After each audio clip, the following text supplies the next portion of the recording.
اعوذ باللہ من الشیطان الرجیم بسم اللہ الرحمن الرحیم الحمد للہ رب العالمین والصلاة والسلام علی اشرف الانبیاء والمرسلین وآلہ الطیبین الطاہرین۔ اعوذ باللہ من الشیطان الرجیم الذین کفروا وصدوا عن سبیل اللہ زدناہم عذابا فوق العذاب بما كانوا یفسدون۔ سورہ النحل آیت 88۔ جن لوگوں نے کفر اختیار کیا اور لوگوں کو راہ خدا سے روکا، ان کے لیے ہم عذاب پر عذاب کا اضافہ کریں گے اس فساد کے عوض جو یہ پھیلاتے رہے ہیں۔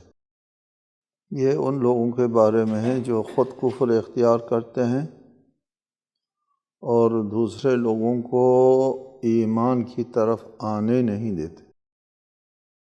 ایسا بہت واقعہ ہوا ہے، کچھ ایمان کی طرف آنا چاہتے تھے لیکن ان کے دوستوں نے، رفقا نے اور اثر رسوخ والوں نے ان کو ایمان کی طرف آنے نہیں دیا۔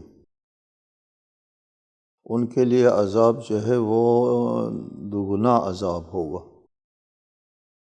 ایک تو اپنا کفر جو ہے اس نے اختیار کیا ہے اس کا عذاب، اور دوسرا دوسروں کو گمراہ رکھنے کا عذاب۔ وہ ایک حدیث ہے، من سن سنتا سیئتا فعلیہ وزرہا ووزر من عمل بہا۔ جو ایک گناہ کو رواج دیتا ہے تو اس پر اس کا رواج دینے کا بھی گناہ ہے، اور جس نے اس پر عمل کیا ہے اس کا گناہ بھی اس کے گردن پر ہے۔ اس کا مطلب یہ نہیں کہ وہ جس نے گناہ کیا ہے اس کے اوپر بھی گناہ نہیں، اس پر بھی گناہ ہے اور اس پر بھی گناہ ہے۔ اسی طرح ہے من سن سنتا حسنہ، سنت حسنہ کے بارے میں بھی یہی ہے۔ خود اس نے عمل جو کیا ہے اس کا بھی ثواب ہے، اور اس سنت حسنہ پر ان کی وجہ سے دوسرے لوگوں نے عمل کیا ہے ان سب کا ثواب بھی آپ کو ملتا ہے اور ان کو بھی ثواب ملتا ہے۔ یعنی اللہ تعالیٰ کے ہاں جو ہوتا ہے وہ ہماری طرح نہیں کہ جو ان کو ملا تو آپ محروم رہ گئے، آپ کو ملا تو وہ رہ گئے، ایسا نہیں ہے۔ ہمارے لوگ کہتے ہیں نا، دعا دیتے ہیں میری عمر بھی آپ کو دے دیں۔ خدا کے ہاں کمی نہیں ہے کہ آپ کی عمر اٹھا کے مجھے دے دیں، جی ہاں، آپ کے خدا کے ہاں خدا کا خزانہ جو ہے وہ ایسا محدود نہیں ہے۔ الذین کفروا وصدوا عن سبیل اللہ زدناہم عذابا فوق العذاب بما كانوا یفسدون۔ چونکہ یہ فساد ہے، اصلاح کے سامنے ایمان لانے میں رکاوٹ پیدا کرنا، اس لیے مفسدین کا عذاب جو ہے وہ دگنا ہوتا ہے۔ وَيَوْمَ نَبْعَثُ فِي كُلِّ أُمَّةٍ شَهِيدًا عَلَيْهِمْ مِنْ أَنفُسِهِمْ وَجِئْنَا بِكَ شَهِيدًا عَلَى هَؤُلَاءِ وَنَزَّلْنَا عَلَيْكَ الْكِتَابَ تِبْيَانًا لِكُلِّ شَيْءٍ وَهُدًى وَرَحْمَةً وَبُشْرَى لِلْمُسْلِمِينَ۔ اور انہیں اس دن سے آگاہ کیجیے جس روز ہم ہر امت میں سے ایک ایک گواہ خود انہی میں سے اٹھائیں گے، اور آپ کو ان لوگوں پر گواہ بنا کر لے آئیں گے۔ یعنی حضور سے خطاب ہے۔ اور ہم نے آپ پر یہ کتاب ہر چیز کو بڑی وضاحت سے بیان کرنے والی اور مسلمانوں کے لیے ہدایت اور رحمت اور بشارت بنا کر نازل کی ہے۔ آئیے یہ شہادت یعنی گواہی والی آیت کے اوپر پہلے بھی ایک مجمل سا تذکرہ ہو گیا۔ یہاں بھی ارشاد ہوتا ہے وَيَوْمَ نَبْعَثُ فِي كُلِّ أُمَّةٍ شَهِيدًا۔ اس دن، قیامت کے دن، ہر امت میں سے ایک شہید کو ہم اٹھائیں گے، بعث۔ اٹھائیں گے ہر امت سے مراد کچھ لوگوں نے کہا ہر جماعت، ہر فرقہ، جیسا کہ ہے یوم ندعو کل اناس بامامہم، ہر فرقے کے ساتھ جو ہے اس کا امام ہوتا ہے، اسی لیے یہاں بھی ہر فرقے کے لیے اللہ تعالیٰ کے طرف سے ایک گواہ ہوگا۔ امت سے مراد کچھ لوگوں نے یہ لیا ہے، امت سے مراد ہر مذہب یا ہر زمانے کے لوگ بھی ہو سکتے ہیں۔ بہرحال قیامت کے دن ہر امت کے لیے ایک گواہ اور ایک شہید بھی اللہ تعالیٰ اٹھائے گا۔ وہ گواہ باہر سے نہیں ہوگا، من انفسہم، انہی میں سے ہوگا۔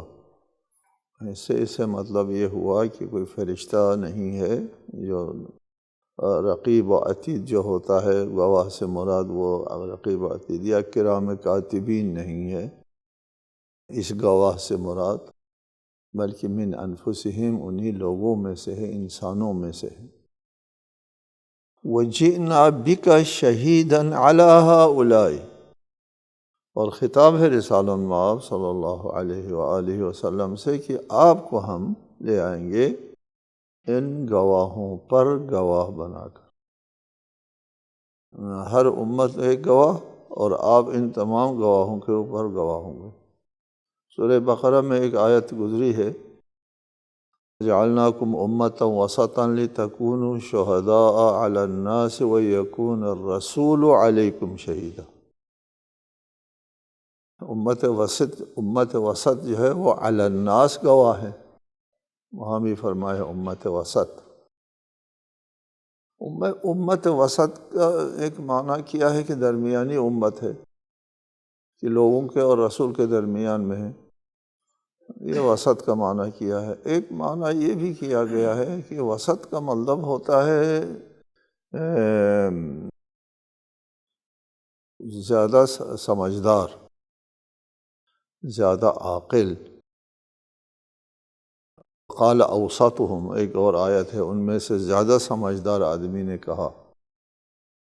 امت وسط کا ایک معنی بھی ہے، بہرحال وہ درمیانہ بھی لے لیں یا زیادہ سمجھدار لے لیں، وہ ہم نے کہا ہماری تفسیر یہ ہے کہ اسے ہمارا ائمہ علیہ السلام جو ہے وہ مراد ہیں، روایات ہے کافی کہ امت وسط ائمہ ہے۔ آپ اس درمیانے معنی لے لیں یا وسط سے مراد ذہین لائق مراد لے لیں، چونکہ ہمارا ائمہ علیہ السلام جو ہے وہ اللہ اور رسول کی تعلیم کے حوالے سے باقی دنیا کے تمام لوگوں سے زیادہ عالم ہوتے ہیں۔ تو اس آیت میں بھی فرمایا علی ہؤلاء، ہؤلاء ان لوگوں پر، وَيَوْمَ نَبْعَثُ فِي كُلِّ أُمَّةٍ شَهِيدًا عَلَيْهِمْ مِنْ أَنفُسِهِمْ وَجِئْنَا بِكَ شَهِيدًا عَلَىٰ هَؤُلَاءِ، یہ ہر امت سے جو شہید اٹھائیں گے ان کے اوپر آپ شہید گواہ ہوں گے۔ سورہ بقرہ کے ساتھ جو ہے اس آیت کی تطبیق وہاں زیادہ وضاحت ہے، وَيَكُونَ الرَّسُولُ عَلَيْكُمْ شَهِيدًا، اور یہاں عَلَىٰ هَؤُلَاءِ رسالت مآب جو ہے وہ گواہوں پر گواہ ہے۔ یہ گواہ جو ہے ایک وہ یہ ہو سکتا ہے کہ لوگ کہیں کہ ہر امت میں ایک نبی مبعوث ہوا ہے، وہ نبی گواہ ہے، اور وہ بس اور نہیں ہو سکتا، چونکہ وہ نبی من انفسہم ہوتا ہے، انہی میں سے ایک انسان ہوتا ہے، وہی گواہ ہے، اور ہمارے رسول جو ہے تمام انبیاء کے اوپر گواہ۔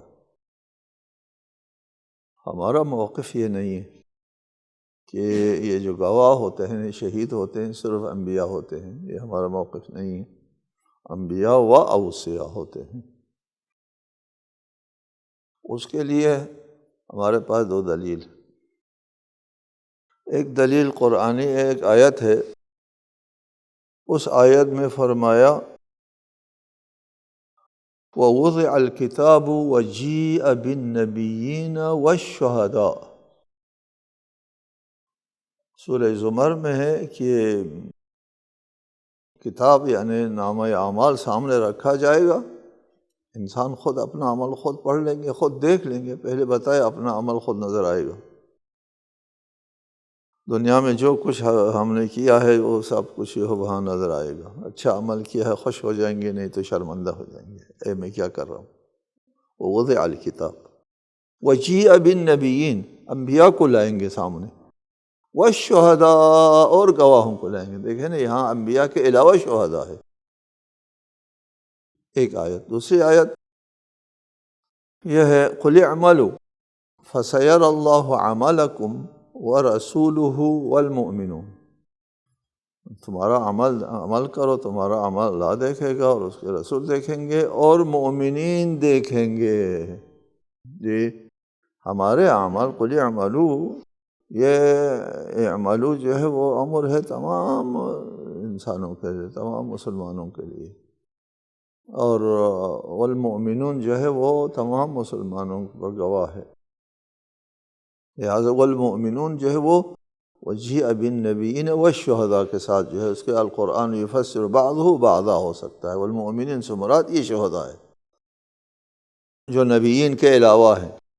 دوسری چیز گواہ جو ہے، گواہ دینے والا خود بے قصور ہونا چاہیے، اس قصور میں ملوث نہیں ہونا چاہیے جس کے وہ گواہی دے رہے ہیں۔ کوئی حادثہ ہوتا ہے، قتل وتل وغیرہ ہوتا ہے ہنگامی، اور اس میں ایک شخص خود ملوث ہے، وہ آدمی خود تو گواہ نہیں ہو سکتا۔ یار تو خود ملوث ہے تو کیسے گواہی دے سکتا ہے؟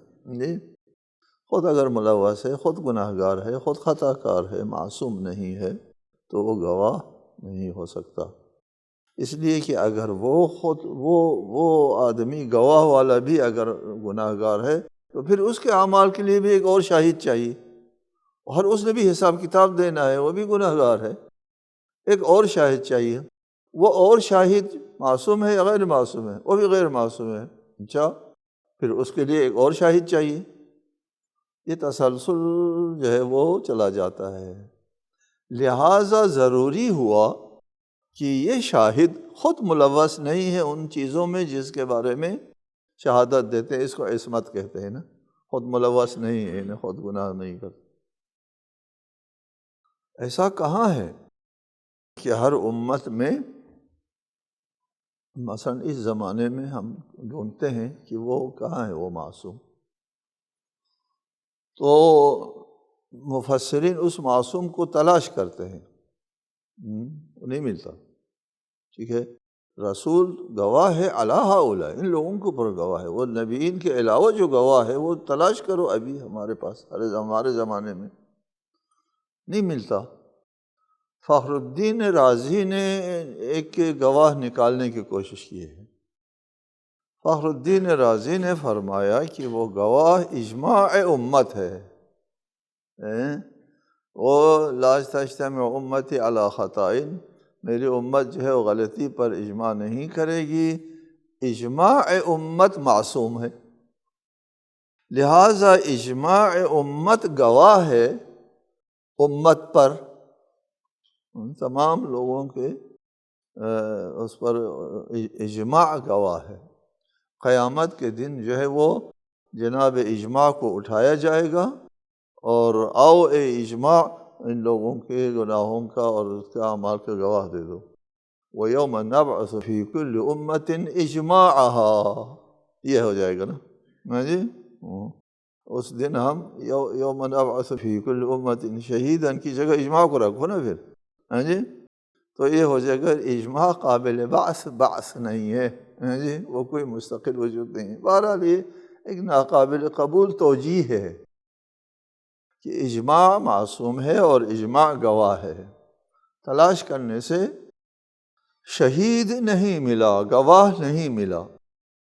ٹھیک ہے، آپ کے لیے کوئی اس قسم کی مشکلات پیش نہیں آتی کہ آپ کے عقیدہ اور مذہب کے مطابق اس وقت بھی شہید موجود ہے۔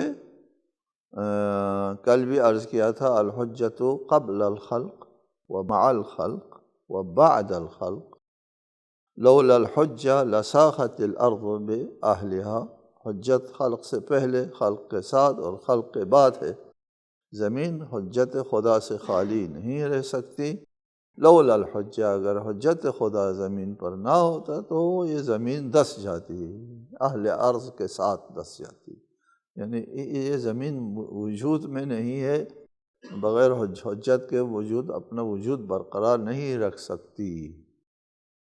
یہ نظام جو ہے وہ ہمارا یہ موجودہ نظام بغیر حجت کے، بغیر ہدایت کے باقی نہیں رہ سکتی، یا بغیر گواہ کے بھی کہیں آپ۔ تو ہمارے نزدیک جو ہے شہید سے مراد جو ہے وہ معصوم ہے اور زندہ امام ہے، اس وقت ہمارے پاس گواہ ہے، ہمارے روایات میں ہے کہ وہ گواہ، پہلے بھی بتایا آپ کو، گواہ اس کو کہتے ہیں کہ وہ واقعہ اس کے سامنے واقع کو پذیر ہوا ہو۔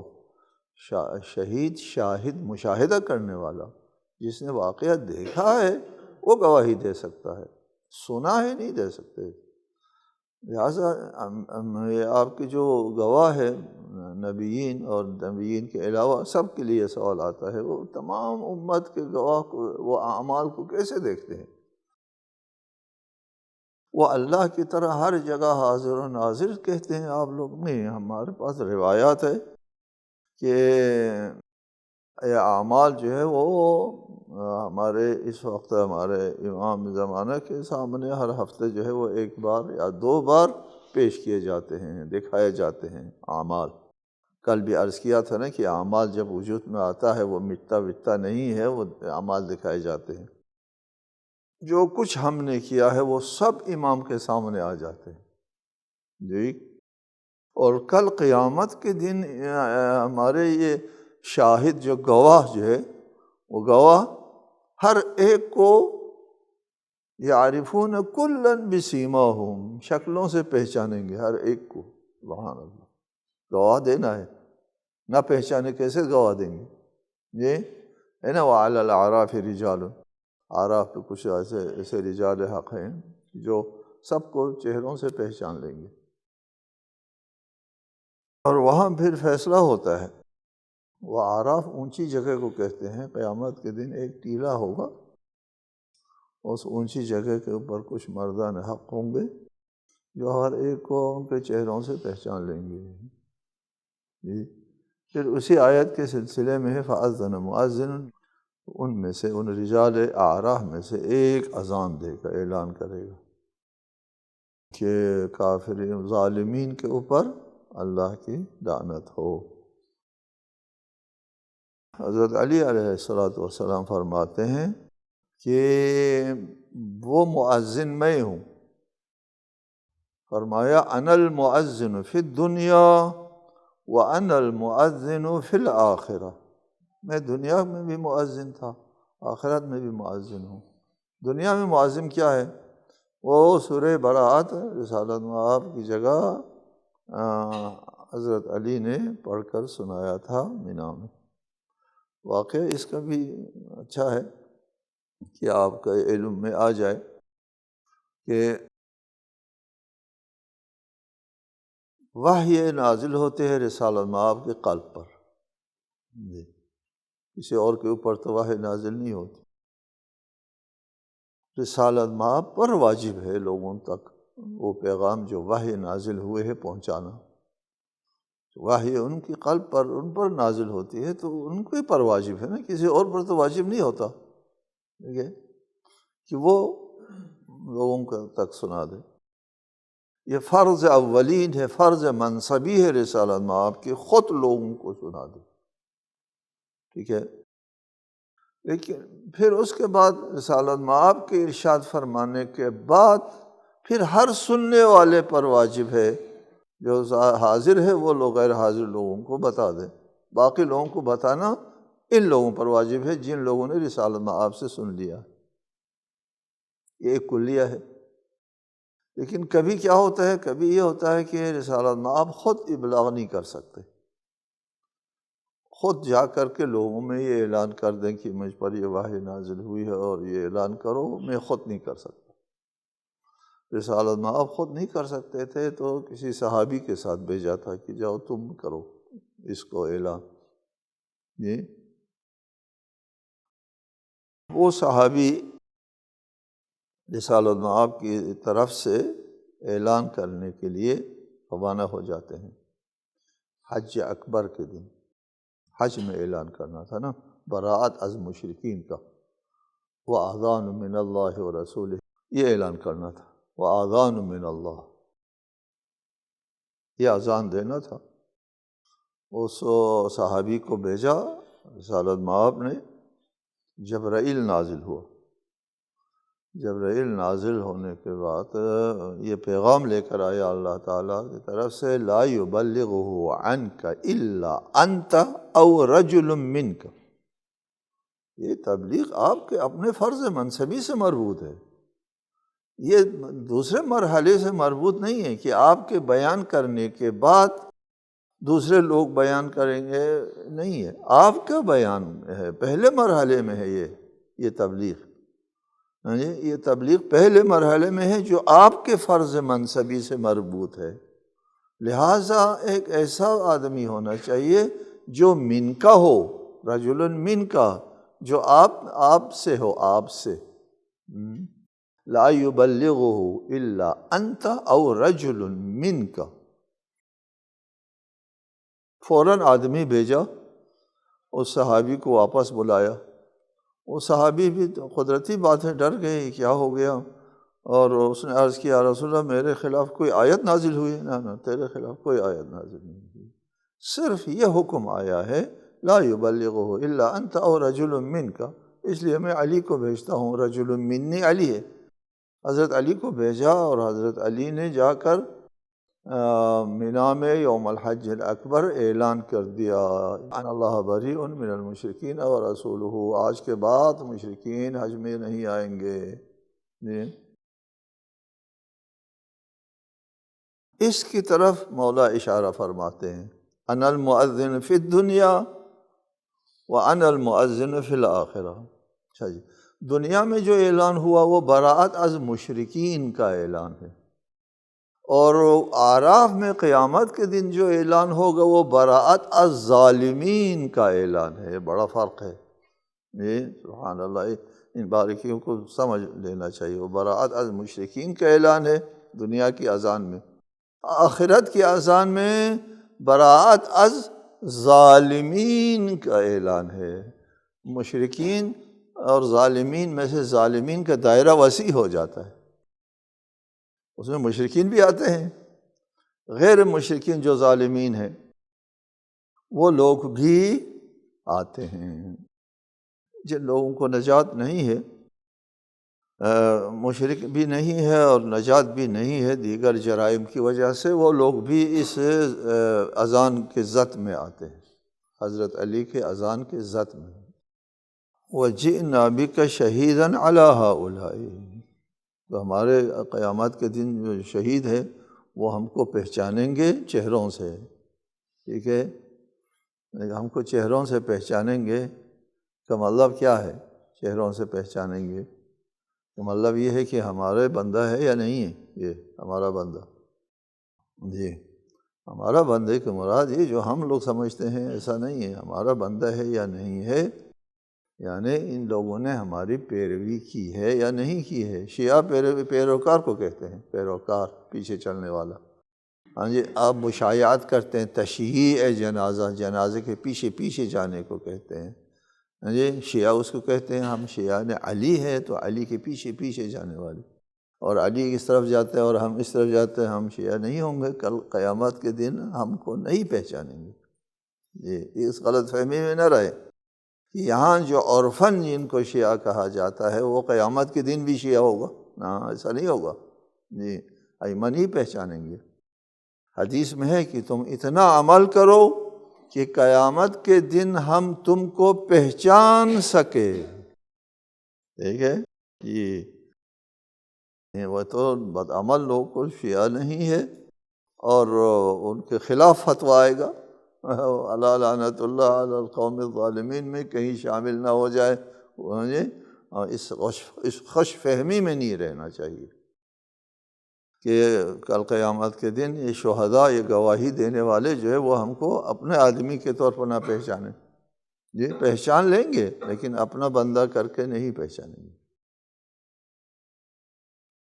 وَنَزَّلْنَا عَلَيْكَ الْكِتَابَ تِبْيَانًا لِكُلِّ شَيْءٍ، اور خطاب ہے رسالت میں آپ سے براہ راست، وَنَزَّلْنَا عَلَيْكَ، آپ کے اوپر ہم نے ایک ایسی کتاب نازل کی ہے جو لِكُلِّ شَيْءٍ، ہر شے کے لیے تبیان ہے۔ تبیان پوری وضاحت کرنے والی، ہر شے کو پوری وضاحت کے ساتھ بیان کرنے والی کتاب ہم نے آپ پر نازل کی ہے۔ ہر شے، ہر شے ہے قرآن مجید میں، یہ تبیاناً لکل شیء، یہاں کسی قسم کی قید نہیں ہے۔ ہر چیز جس پر لفظ شے اطلاق آتا ہے اس کا تبیان ہے، بیان بھی نہیں، کوئی اجمال ہو، کوئی نہیں، تبیان ہے، بیان بھی نہیں، تبیان ہے۔